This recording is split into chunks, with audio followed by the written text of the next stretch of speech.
process I've been going through to design and build my ultimate suburban hen house. I had promised that the next in the series would be about getting adequate ventilation, but the topic is so involved and ventilation is so important that in my last video I just covered the principles of why your hen house needs ventilation and how to work out how much it needs and where to put it.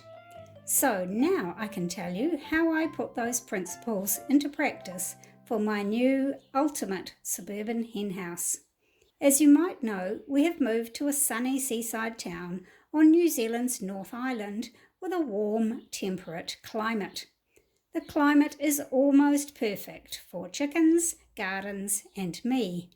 The summers are warm and sunny, with temperatures usually in the high 20s and only occasionally gets above 30 degrees Celsius.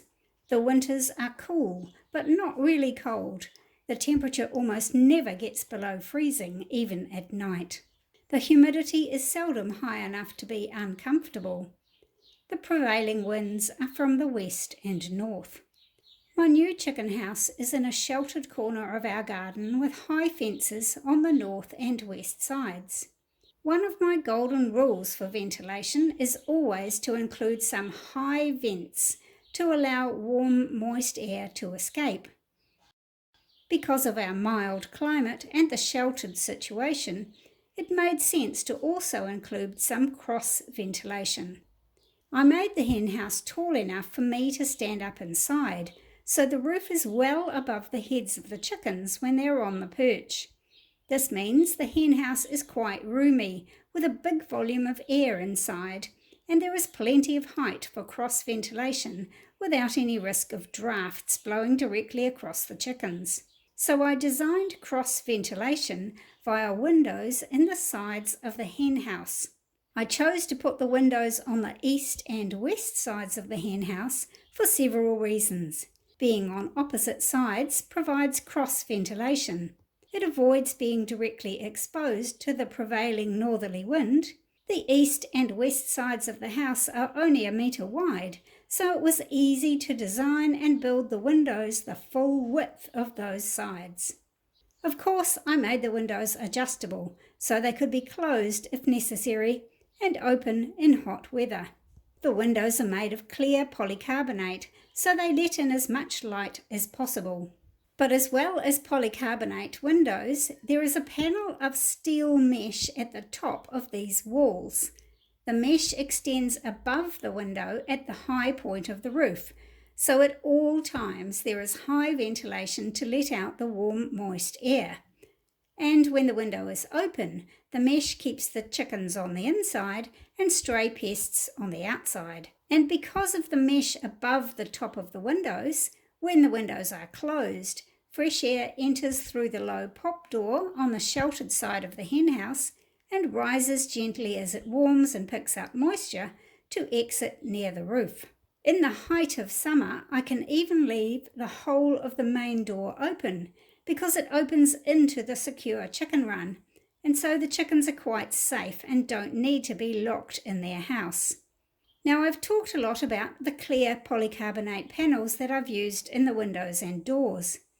As well as being something I can look through to see the chickens, it lets in a lot of light into the hen house. Having lots of natural light in the hen house is good because good lighting makes the whole house easier to work in. A bright, light house is more appealing to the chickens to go into at night than a dark, forbidding hole would be. And because one of the factors that influences hens to lay eggs is the number of hours of light that they perceive via the pineal gland in their head. I have a video that tells you a bit more about how that works. My previous hen house even had a polycarbonate roof, but this time I have a solid roof because in this climate a clear roof would transmit too much heat. I painted the plywood roof as well as the walls of the hen house in white, so they reflect light and heat rather than absorbing heat from the sun, as dark colours would have. In fact, the roof is a double layer. The solid plywood roof is topped by a layer of translucent corrugated polycarbonate, The polycarb layer protects the plywood from rain or leaks, and the corrugations mean that there's an air gap above the roof, insulating the roof itself from the direct heat of the sun. The plywood roof and the polycarb layer both extend out beyond the wall of the hen house to direct rain away from the door. Plus, the extended roof acts like wide eaves. The eaves shade the window from the high sun in summer, so the shadow extends down over most of the solid wall. In the winter, the sun is lower in the sky, so the sun's rays can slant in through the window. My new hen house doesn't accumulate a lot of moisture on the floor because it has a solid plywood floor that is raised above ground level. And at the moment there are only 3 chickens in it, so it's certainly not crowded. Of course, I realise that it can be quite difficult to keep a small number of chickens. Somehow the number just seems to grow. I even have a video about that. Sorry, I'm not much of a singer.